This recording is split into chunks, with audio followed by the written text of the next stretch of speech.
حضور اکرم صلی اللہ علیہ وآلہ وسلم نے ارشاد فرمایا کہ جب ایک بندہ مسلمان ہو جائے اور اس کا اسلام عمدہ ہو، یقین و خلوص کے ساتھ ہو، تو اللہ اس کے گناہ کو جو اس نے اس اسلام لانے سے پہلے کیا معاف فرما دیتا ہے، اور اب اس کے بعد کے لیے بدلہ شروع ہو جاتا ہے، یعنی ایک نیکی کے عوض 10 گناہ سے لے کر 700 گناہ تک ثواب، اور ایک برائی کا اسی برائی کے مطابق بدلہ دیا جاتا ہے، مگر یہ کہ اللہ تعالیٰ اس برائی سے بھی درگزر کرے اور اسے بھی معاف فرما دے، یہ بھی اس کے لیے آسان ہے۔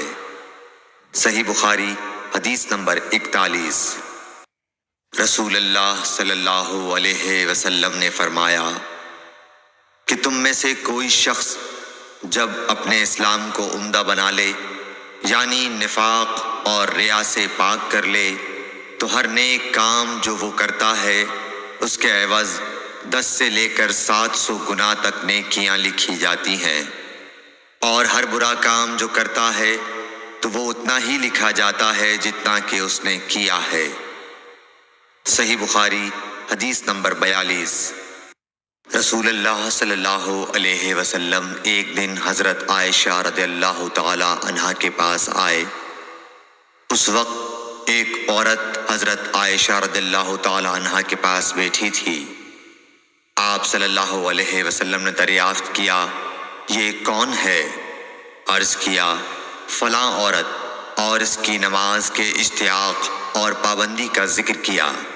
آپ صلی اللہ علیہ وسلم نے فرمایا، ٹھہر جاؤ، سن لو کہ تم پر اتنا ہی عمل واجب ہے جتنے عمل کی تمہارے اندر طاقت ہے۔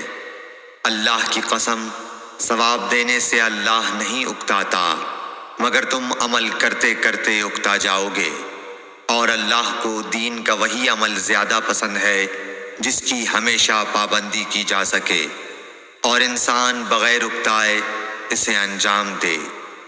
صحیح بخاری حدیث نمبر 43۔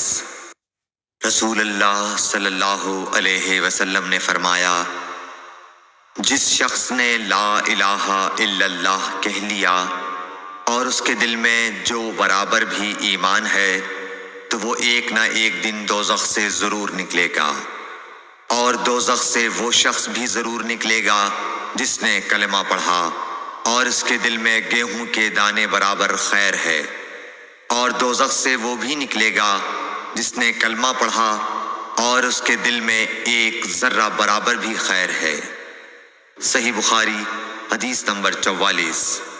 ایک یہودی نے حضرت عمر بن خطاب رضی اللہ تعالیٰ عنہ سے کہا کہ اے امیر المومنین، تمہاری کتاب قرآن میں ایک آیت ہے جسے تم پڑھتے ہو، اگر وہ ہم یہودیوں پر نازل ہوتی تو ہم اس کے نزول کے دن کو یوم عید بنا لیتے۔ آپ نے پوچھا، وہ کون سی آیت ہے؟ اس نے جواب دیا، سورہ مائدہ کی یہ آیت کہ آج میں نے تمہارے دین کو مکمل کر دیا اور اپنی نعمت تم پر تمام کر دی اور تمہارے لیے دین اسلام پسند کیا۔ حضرت عمر رضی اللہ تعالی عنہ نے فرمایا کہ ہم اس دن اور اس مقام کو خوب جانتے ہیں۔ جب یہ آیت رسول اللہ صلی اللہ علیہ وسلم پر نازل ہوئی، اس وقت آپ صلی اللہ علیہ وسلم عرفات میں جمعے کے دن کھڑے ہوئے تھے۔ صحیح بخاری حدیث نمبر 45۔